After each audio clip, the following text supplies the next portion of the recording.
in, starting to build the demo area.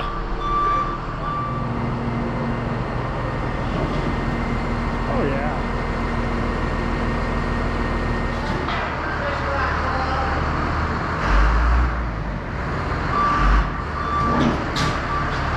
There you go.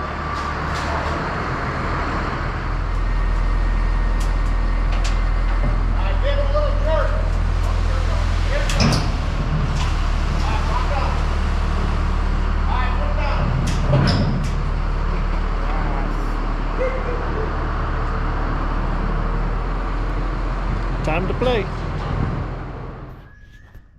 Well, this is what we got going on so far. It's going to be a little pond here, and this will be representing a dam slash crossover type deal into a little stream. And then when we get all this set up, this will be for like a pin set and wire crossing. She's over here, Paul. Yep. Rick, you're in trouble. You're getting yelled at. So anyway, there's a little bit of progress. Hey guys, just wanted to get on here real quick and just kind of give you a heads up on what this whole thing was about. So I was planning on doing a couple of YouTubes out of this event, and we just got so stinking busy down there that I decided I was just going to do short little pieces of all the demos that the Cash from the Mountain Man show put on. We had a great group of people come down and do demos. I mean, we had everything from muskrat to wolf, water sets, dry land, you name it. It was a good time. We had buck skinners there, a guy that does brain tanning that actually learned from the natives back in the Midwest way back in the 60s. So it was just a really good event. We had a really good turnout. The cast members are all wanting to come back down and do it again next year, and I'm all for it. You know, that everybody that knows me knows I've known Paul Anzac for a long time, and he's a cast member. But it was really cool to meet the other guys and gals. Sorry, Ivy. But it was just a great experience overall. I do have to apologize for some of the audio in some of these demos. We were in a metal building, exterior noise outside. Some of it might be rough. I tried to do the best I could with it through editing, so don't hit me too hard in the comments on that, but I'll change some stuff next year if we do this, and I'll have different cameras set up too. But anyway, great time. Had a great banquet, did really well in the auction. Everything exceeded my expectations, and unbeknownst to me, towards the end of the banquet there, Paul Anzac was up on the stage and having a little talk, and because nobody knew it was coming, nobody got to film it, but yours truly was awarded the Montana Fur Harvester Trapper of the Year award, which I thought was pretty awesome. Totally from left field, did not see that one coming, but man, what a freaking honor. So I was very blessed, very pleased, and had a great time. It's kind of a long video, guys, but bear with me. There's some good information in there, and some of these cast members got some pretty funny stories, and figured I'd share them with you. And yeah, watch it, enjoy it, and we'll see you on the next one. Should be about a week, and I should be heading north checking wolf cameras. We'll see you then.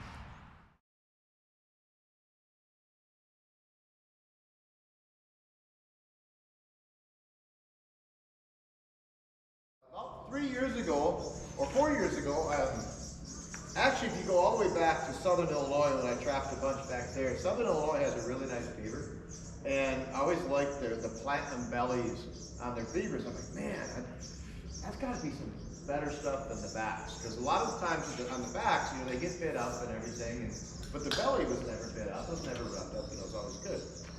So I've tried skinning them down the back side like this, just to save that belly. I did that a few times, and it worked out, but it was just really, really awkward to do that. And because I wanted that belly first. So then I decided just to go ahead and try skinning one case method like a muskrat. And the reason I do a case method, and I'll pass this around, it has a completely different feel to it, is my fur, I don't sell my fur until it becomes a real nice wall hanger, tan, or goes into a garment. So my trapping from last winter, I won't get paid for that until this next winter. So it's kind of a long wait to get a paycheck, but it is what it is. So I wanted to go ahead and experiment with my furrier, Jeff Schling.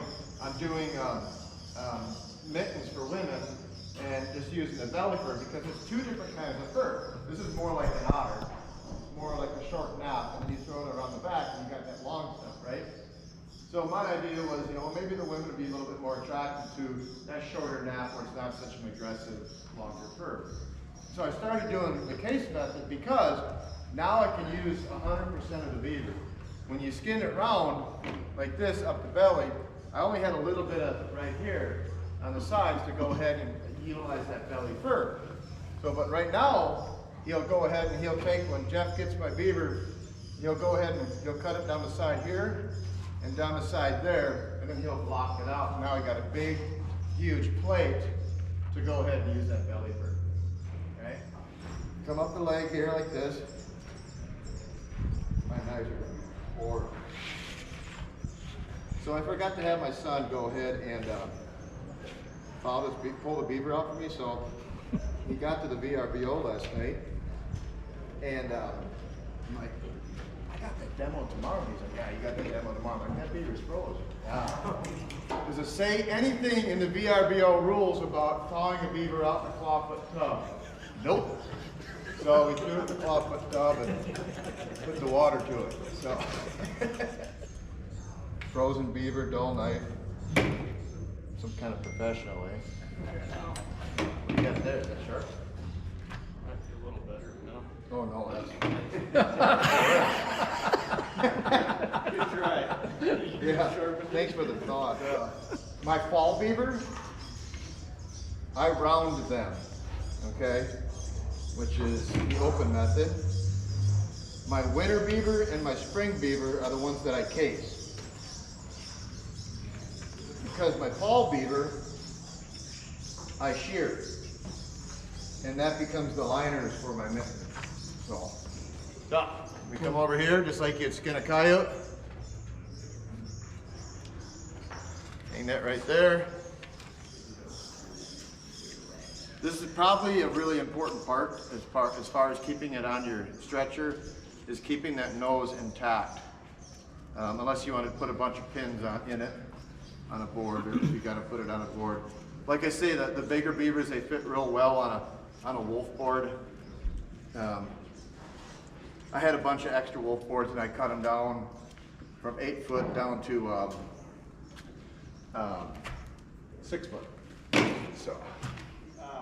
You know, with this Iditarod stuff, you know, what got me started running dogs and running the Iditarod was my dad, who kind of all his trapping and stuff. He used his dog for trapping my work, and I spent some time around him, a lot of those little guys back on the Yukon River and stuff like that. You know, big thing about the Iditarod too is the mental challenges for the mushrooms, because there's mushrooms that scratch in that race, and their dogs are completely fine. But the reason they scratch is they get in their head.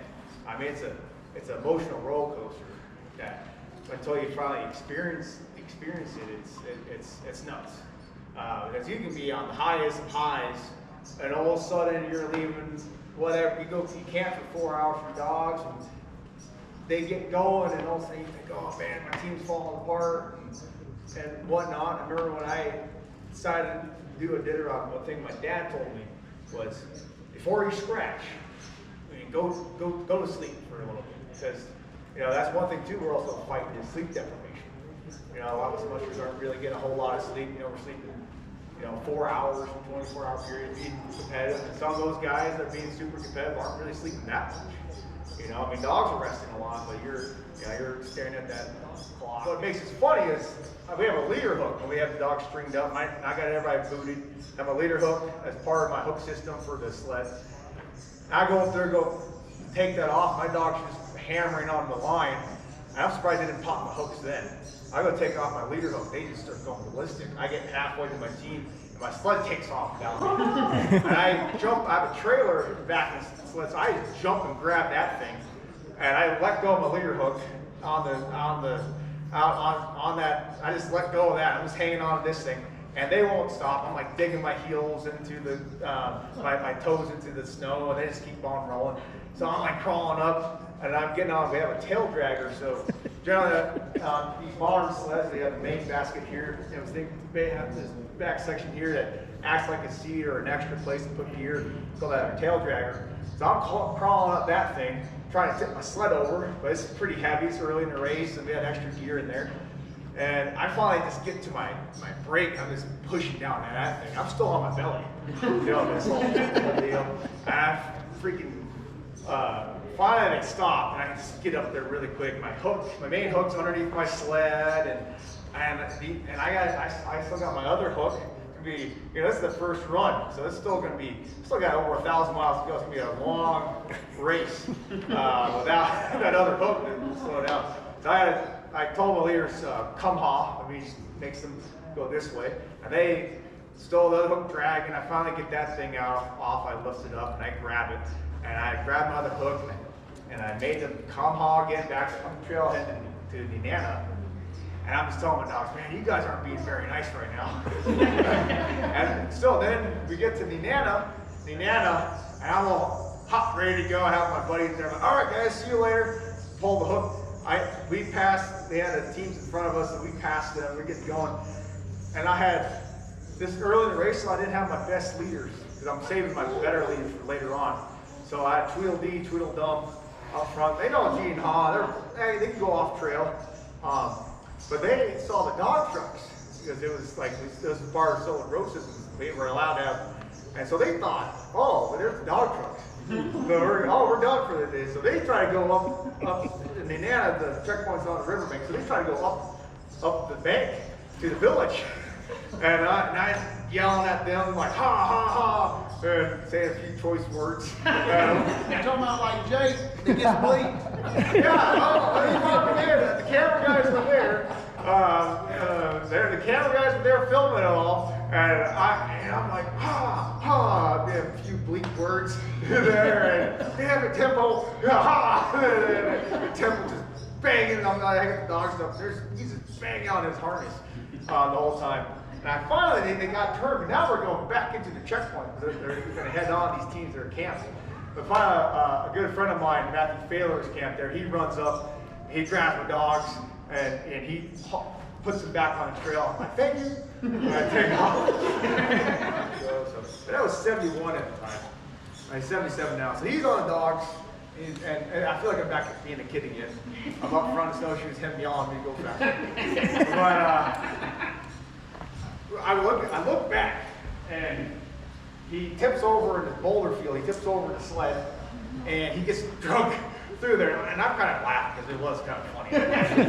And he gets up, he cusses me out, and he's like, "Hey, it's not so funny when you're 70 years old." And I went, oh, shoot. And we get halfway. We only made it halfway that night. We camped at a friend's fish camp. And he didn't talk to me most of the rest of that day. It was just a quiet log. And I thought it was funny. And part of him cussing me out was like, why the heck doesn't your dog know what bull means? These freaking race dogs, you know what freaking bull means? You know, he had more subsistence trap line dogs. And he said some other couple words to me. I can repeat from kids. But then afterwards, you know, we get to the fish camp. We're sitting down eating dinner. And he's like, oh, I bet it was pretty funny on your end. Sorry for cussing you out. Yeah. And so a coyote smells, I believe, like we see. So as I'm talking to you guys right now, I see these people walking in. I look over here. As I'm communicating, talking with you, I can see the food truck, and then Russ is sitting there. And that's how their smell is coming into their brain and how they're gathering information, I do believe. Also, coyotes will separate smells. So it's not just smelling a pumpkin pie. That coyote's smelling all the ingredients of the pumpkin pie, and he's separating those smells out. Okay. So this is another reason why I don't believe in using cover-up scents for coyote trapping. The cover-up scents worked for coyote trapping. The drug cartels would use it to go ahead and smuggle the ethanol and the cocaine and everything across the border. You can direct that nose to a spot, you can direct that foot into the trap. Okay? So the set I want to talk about is the classic T-bone set. Super simple, absolutely freaking love it. It's got great visual. There's bones laying all over the place. Like, you know, there's always bones in the woods. You know, for wolves or if you're trapping ranches or whatever, there's always bones. They're gonna stop and smell them. You know, but it's just a great set. So I think the biggest mistake people make when they're bedding traps is they'll go ahead and they'll dig their bed. If you look at the bottom, it'll be flat. Okay? So if you go ahead and you bed a trap on a flat ground,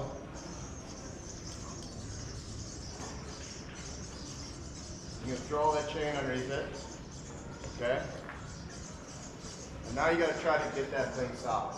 So now you're gonna pack dirt. You spend all this time packing dirt around it, pack it into the jaws, underneath the levers and all of that. You're gonna be sitting there packing that trap. You're wasting so much time packing traps in there. When you can just, if you dig your hole right, you don't have to worry about that. The way I dig my hole, it's gonna go ahead on like 4 different points on the edge. It's not gonna be even sitting. It's gonna be hollow underneath here. It's gonna sit underneath points like that. And then I just stick it down and give it a twist and that's it, it's done. Finished. So the way I dig my hole, deep in the center, like that. I'll drive my stake down. All of this chain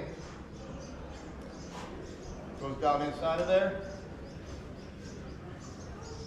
And there it is. With a flat base. And this might be elementary for some guys, but you gotta understand there might be some guys here that are new trappers. Get in there now to get all this chain underneath there. I like to dig mine really deep. So now you do that, you're like, oh, look at that, it's wiggly. So now I'm gonna spend time doing this, pack it in. I'll grab my hammer, pack that in there.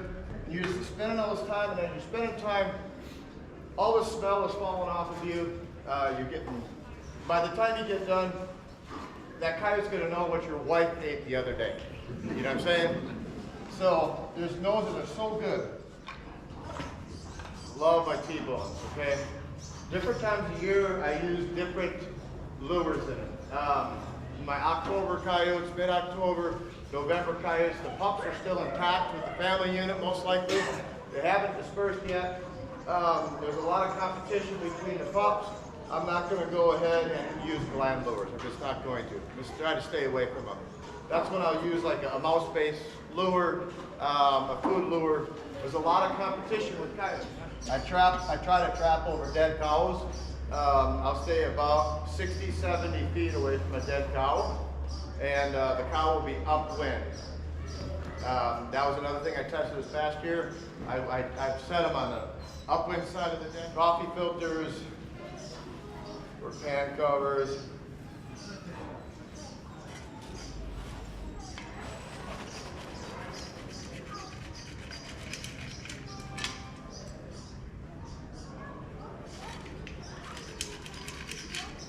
Find your pan. See, it's kind of a flat set. You do want to pack it in a little bit.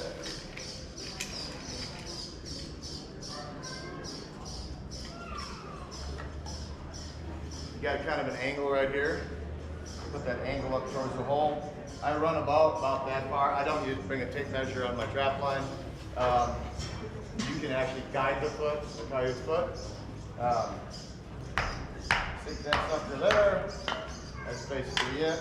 Hands right there. I'll go ahead and, sometimes I'll do some quads over there, maybe a quad over here.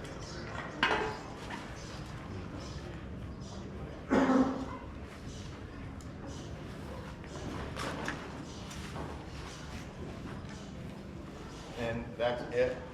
Take some fall, I'll go ahead and run a little bit of bait, run a little bait in there. And that'll be about it. Shot a urine if you want to, in the fall or whatever. As the season starts progressing into into their breeding and their para, which is January, coming into February. Then I'll run a little bit of gland lure.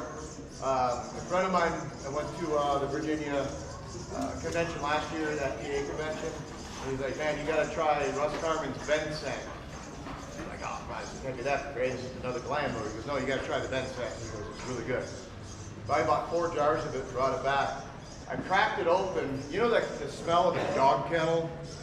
I mean, that pungent urine smell, that dog kennel smell, like the male, actually, I think I got some left. Yeah, there it is. I mean, I don't know Russ Carmen. Don't know, never met the guy. I don't think I have. But this stuff is dynamite. I mean, it is. I couldn't believe the reaction I was getting from it. And then another one is, if you watch YouTube, Judith and Dan Davis. He's out of Mississippi. We call it dirty castor. I call southern castor dirty. It's got a different kind of smell to it because probably what they eat. And so, anyways, he makes a stuff called Alpha Delta, which is made from southern beaver castor. And it's dynamite. And a little bit on that and the inside of there. And that's about all I do with it. You know what I mean? All right, so this is kind of crazy because half of this is just my family here, which is awesome to have. I really didn't prepare for this too much just because I figured you guys probably have more questions for me than information that I might be giving you. But what it comes down to, hunting with hounds are a tool, but they're not just a tool. These dogs are definitely, they were my kids before I finally had a kid. And they still are our babies. We have multiple dogs sleep in the house with us, in our bed every night. Along with that, we have house cats.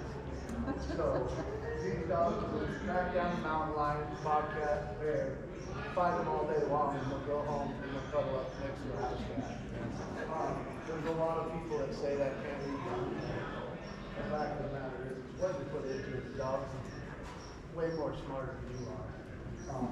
The second you feel like you're smarter than your dog and you're doing something wrong on the mountain, it's the second you end up walking a lot of extra miles, doing a lot of stuff. You always got to trust your dog no matter what. Marley was the only dog, actually, when I was doing the TV show Mountain Man, she was 2 months old. She was so tiny, and I was just letting her ride around in my lap. And I figured if we found a lion, I'd walk into the tree. Well, we found a giant mountain lion, a 150 plus pound Tom, and I knew right off the bat when I saw it. And I looked at my cameraman and I was like, you know what, I'm going to dump Marlene on this. And as a pup, they'll usually smell it for a few seconds and then they'll come back. She's the snow is 1.5 feet deep, she's maybe 10 inches tall, and weighs maybe 15 pounds. And the second I opened the door and put her down, she went, "Burr!" and gone. And I looked at my cameraman, and I'm like, oh shit! I start calling her dogs, which I never let my cameraman call her dogs. But when you have a 15-pound dog take off like her butt's on fire, and she's going after a 150-plus pound cat, it's time to drop everything and actually excuse me for my language.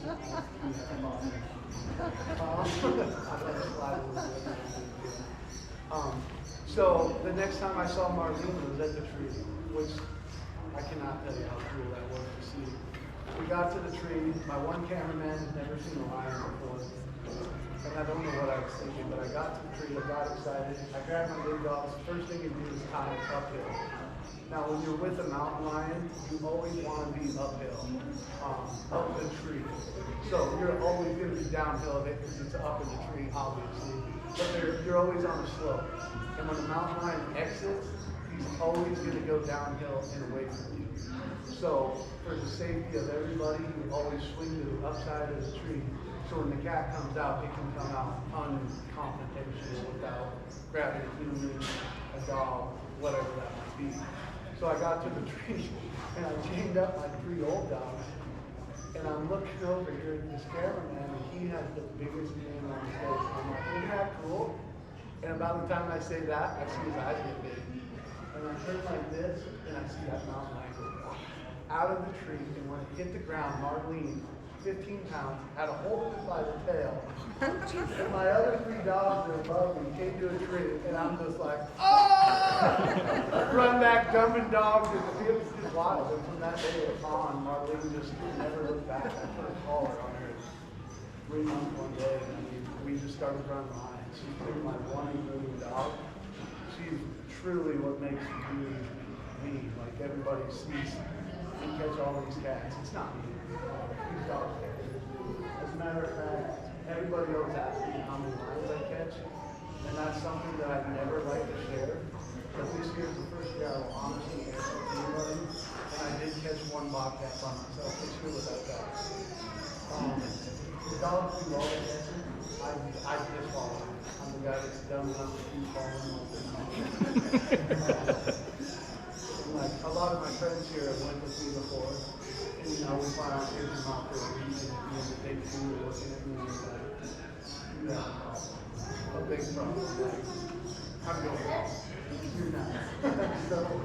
So what I do is I will leave my house anywhere from 12 to 2 o'clock in the morning, and I will run roughly 300 to 400 miles of mountain roads in the night. Because a mountain lion in the state of Montana is a big game animal. You can only run it a half hour before sunrise, and you have to keep the dogs out a half hour after sunset, which is uncontrollable. But you do your best.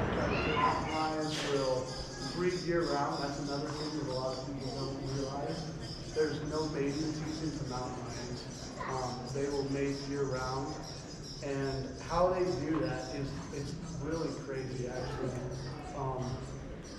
You'll take like a little pine, a big tom will never be in the same area. Like, unless he makes a kill or he's looking for that female, he'll never be in the same area. So what he does is, his job's to breed.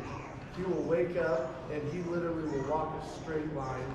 And about, I would say every 200 to 300 yards, he'll get underneath a pine tree and he'll make a little, this is a mountain lion scrape. It literally looks just like this. And then he pees on it. And then he keeps going. And he keeps pretty much a straight line. He'll hit different ridges, but pretty much straight line he'll do. And in my country, I track him for probably 40 miles as a crow flies. It's the furthest I have tracked one lions, and I would cut him here, and then it would take him like 12 days to get to the next spot. And it took me, I think it was 42 days before I finally caught him. I turned loose on him 3 times. All 3 times I ended up in a whiteout blizzard that I was very lucky I had a GPS because I couldn't see anything from his face. And I would have been extremely lost. And so that cat escaped us for a lot of times, and then we ended up catching him. So what they'll do is he'll get to the end of his line, and that was the other road I was getting to, and he'll turn around, and instead of peeing as he comes back, he goes to every one of these mounds and he smells them. So what he did is he covered this whole valley, per se, and if a female is in heat, females stick in smaller areas. So if a female's in heat, they're usually hunting around the hillside, and she's hunting, she will find that scrape, and if she's ready to mate, she'll pee on it, and she'll never look at it again. So when that tom comes back and he actually smells that, that's when he's in big trouble, because then he's got to go find her. He knows that she's right here, and that's what they do. Cats only think 3 things. Can I play with it? Can I eat it? Can I have sex with it? That's literally the only 3 things your house cat, mountain lion, anything ever thinks. If you think I'm crazy, watch this. Literally, all they do. I always say cats would be the easiest thing in the world to trap besides mice, because they only think 3 things. And if you can satisfy one of the 3 needs, you got yourself a cat. I mean, it's like really the simplest animal in the world to trap. It's not a good thing. Mountain lions are an animal that don't reproduce like people think they do. A mountain lion might have, well, in the Ruby Valley, I have 2 gold scar moms that I call them. One's like a double gold star. And both of them have had up to 4 kittens twice that I know of. One of them has kept all 4 kittens until they were actually adults and kicked off of her, which is absolutely impressive because they have. So you've got this Tom that's coming back in here to smell this scrape. Well, there might be a female in here with kittens that ain't his kitten. And if he senses that, he's gonna go after those kittens and he's gonna hunt down and kill them. And because why he does that is because then he can bring that female in the heat faster and he can pass on his genetics. So a lot of these cats are not even coming close to making it to mature. The average mountain lion killed age in the state of Montana is 2.5 years old. I have guided mountain lion hunts for 9 years now. I think we've taken out 58 clients. 55 have gotten cats. We've killed 1 cat over 5 years old. So that tells me that these cats are definitely being killed long before they reach the end of their lifetime, which is, in my opinion, I don't like it, but I also am a houndsman, and predators do the advantage no matter what. Alright, welcome guys. You're all. So, Ivy and I are from Alaska. How many people have been to Alaska here? Yeah, right on. Yeah. Of course, Tyson, yeah. This is one of our camera guys here that came out with us a couple years ago, or last year. He's actually come out and filmed us trapping marten, and he even learned to skin his first marten. Yeah, he actually skinned the marten. How many marten did you catch going into the cabin there? Was it 13? Something like that? Yeah, that was a pretty high number. Yeah. If anybody's seen the show, Tyson was the episode of Bringing in the Wood Stove and some marten trapping. Tyson. Yeah, that was the camera. Yep. So, yeah. So my name is Brett Vaughn. This is my wife Ivy, and we're both born and raised Alaskans, and we do big game guiding and trapping in Alaska, and of course we're on the TV show Mountain Man.